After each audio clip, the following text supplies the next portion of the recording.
বলো। দুটোই অন্ত। অন এবার। আমি গর্গ চট্টোপাধ্যায়, বাংলা পক্ষ সাধারণ সম্পাদক। বাংলা পক্ষ ভারতে বাঙালির অধিকার আদায়ের জাতীয় সংগঠন। আমরা গত বেশ কয়েক বছর ধরে বাংলা নববর্ষের প্রথম দিনে অর্থাৎ পয়লা বৈশাখে আমরা কলকাতায় বাংলার রাজধানীতে একটি বর্ণাঢ্য মিছিল করি, যেখানে বাংলার মনীষী, বাংলার যারা বড় বড় ব্যবসায়ী বিগত দিনের, তাদের বড় বড় কাট আউট, রনপা তথা বাংলার সংস্কৃতির নানা যে পরিচয়, সেগুলো নিয়ে একটি বর্ণাঢ্য মিছিল হয়। এবছর আমরা অ্যাপ্লিকেশন করেছিলাম যে মধ্য কলকাতার যে ব্যাংক অফ ইন্ডিয়া মোড়, সেখান থেকে কলেজ স্ট্রিট হয়ে সেখানে তারপরে বিদ্যাসাগরের যে বিদ্যাসাগর কলেজ, সেখানে বিদ্যাসাগর মূর্তি, আরও একটু এগিয়ে গিয়ে স্বামী বিবেকানন্দের যে বাড়ি, এবং তারপরে এই বড় বড় ল্যান্ডমার্কগুলিকে ক্রস করে তারপরে শেষে শ্যামবাজার পাঁচ মাথার মোড়ে সুভাষচন্দ্র বসুর যে মূর্তি, সেখানে গিয়ে আমরা মিছিল শেষ করব। এবং আমরা একদম নিয়মতান্ত্রিকভাবে যে সুবিধা অ্যাপ রয়েছে ইলেকশন কমিশনের, এখন সব কিছুই সেটা অ্যাপ্লিকেশন করতে হয়, সভা মিছিল সব কিছু, তার মাধ্যমে আমরা অ্যাপ্লিকেশন করেছিলাম। আমরা গতকাল জানলাম যে আমাদের এই মিছিলের অনুমতি দেওয়া হয়নি, অর্থাৎ বাংলার মাটিতে বাংলা নববর্ষের একটি মিছিলকে নিষিদ্ধ ঘোষণা করা হয়েছে। আমরা এটাও জানলাম যে ওই রুটে ওই সময় কোনো রাজনৈতিক দলেরও মিছিল নেই, ওই রুটে ওই সময় কোনো বাংলা নববর্ষের যে অন্য কোনো সংস্থার বা সংগঠনের মিছিল আছে তাও নেই।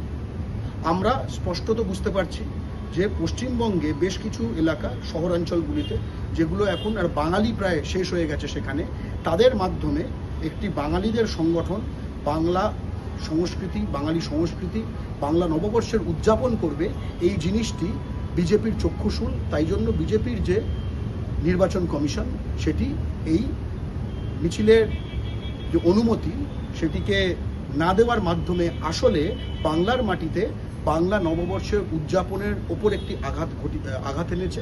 এটা বাংলার ইতিহাসে কখনো ঘটেনি। এরকম একটি সাংস্কৃতিক যে উদযাপন, তার উপর আঘাত, এটা কিন্তু বাংলায়, সে পশ্চিমবঙ্গে হোক পূর্ববঙ্গে হোক, বারবার ঘটেছে। আমরা পূর্ববঙ্গে দেখেছি, সেখানে ইসলামী মৌলবাদী সাম্প্রদায়িকরা, তারা সেখানে এই নববর্ষকে বলে যে হিন্দু সংস্কৃতি, ঠিক আছে, তারা বাঙালি সংস্কৃতিকে বলে হিন্দু সংস্কৃতি, এবং সে কারণে বারবার তারা বাংলা নববর্ষের উদযাপনের ওপর নানা রকম নিষেধাজ্ঞা, আঘাত ইত্যাদি করেছে। পশ্চিমবঙ্গে এখন আমরা দেখছি যে বাংলা নববর্ষের ওপর আঘাত ঘটাচ্ছে হিন্দি সাম্রাজ্যবাদী বিজেপি। সাম্প্রতিককালে আমরা দেখেছি হিন্দি সাম্রাজ্যবাদী বিজেপি, বিশেষ করে এই উত্তর কলকাতা, মধ্য কলকাতা, তারপরে আসানসোল, শিলিগুড়িতে হিন্দু নববর্ষ বলে একটি জিনিস তারা চালু করার চেষ্টা করেছে, এবং তারা পোস্টার মেরেছে। সেটা কিন্তু পয়লা বৈশাখে নয়, অন্য একটা দিনে। এর মাধ্যমে যেটা সুচারুভাবে বলা যে এই বাংলা নববর্ষ কোনোভাবে একটা অহিন্দু যেন কোনো একটা জিনিস, ঠিক আছে। আবার পূর্ববঙ্গে বলা হচ্ছে যে বাংলা নববর্ষ সেটা অমুসলিম কোনো একখানা জিনিস। অর্থাৎ আমরা দেখছি যে সকল ধর্মের যারা সাম্প্রদায়িক ধর্মের মানে পোশাক পরে যারা সাম্প্রদায়িকতার চাষ করে, তারা বাংলা ও বাঙালি সংস্কৃতির উদযাপনকে ভয় পায়, ঠিক আছে। এবং এটা কিন্তু একটা ভয়ঙ্কর ঘটনা। এটা এমন একখানা সময় ঘটছে যখন বাংলা ও বাঙালির ওপর চরমতম আঘাত ঘটানো হচ্ছে, এবং প্রায় 30 লক্ষাধিক হিন্দু বাঙালি এবং 17 লক্ষাধিক মুসলমান বাঙালি, তাদের নাম পশ্চিমবঙ্গের সেই নাগরিকদের নাম পশ্চিমবঙ্গের ভোটার তালিকা থেকে কেটে দেওয়া হয়েছে। অর্থাৎ সর্বার্থে বাঙালি জাতিকে ধ্বংস করার যে একখানা চক্রান্ত, তাতে একখানা অদ্ভুত নতুন স্তরে নিয়ে গেল বাংলা নববর্ষের উদযাপনের একটি মিছিলকে নিষিদ্ধ করে। বাংলা পক্ষ স্পষ্ট জানাচ্ছে, এক, আমরা এর তীব্র প্রতিবাদ জানাই। আমরা বাংলার যারা সাংস্কৃতিক জগতে যারা রয়েছে, বিভিন্ন রাজনৈতিক দল, সে তৃণমূল, বিজেপি, কংগ্রেস, যেই হোক, তারা তো প্রথমে বাঙালি, তাদের জীবনের সঙ্গে তো পয়লা বৈশাখ ওতপ্রোতভাবে জড়িত। আমরা স্পষ্টত তাদের বলতে চাই, আপনারা প্রতিবাদ করুন। এটা কিন্তু কোনো দলীয় বিষয় নয়, এটা একটা ভয়ঙ্কর দোতনা। যে নববর্ষ শুরু হয়েছিল, দিল্লির যে শাসক হর্ষবর্ধন বাংলার ওপর আক্রমণ করেছিল, তখন আমাদের সম্রাট শশাঙ্ক, বাংলার অধিপতি, তাকে রুখে দিয়েছিলেন। সেই সম্রাট শশাঙ্কের রাজ্যাভিষেকের দিন থেকে যে বঙ্গাব্দ শুরু হয়েছিল, আজকে 2026-এ এসে সেই বঙ্গে বাংলা নববর্ষের মিছিল নিষিদ্ধ করা হলো। দিল্লিকে পরাস্ত করেছিল যে সম্রাট, বাংলার যে সম্রাট, তাই দিয়ে যে বঙ্গাব্দ শুরু, সেই বঙ্গাব্দকে ধ্বংস করা, বাংলার স্বকীয় সংস্কৃতি এবং আত্মপরিচিতি ধ্বংস করার এই চক্রান্ত আমরা মানব না।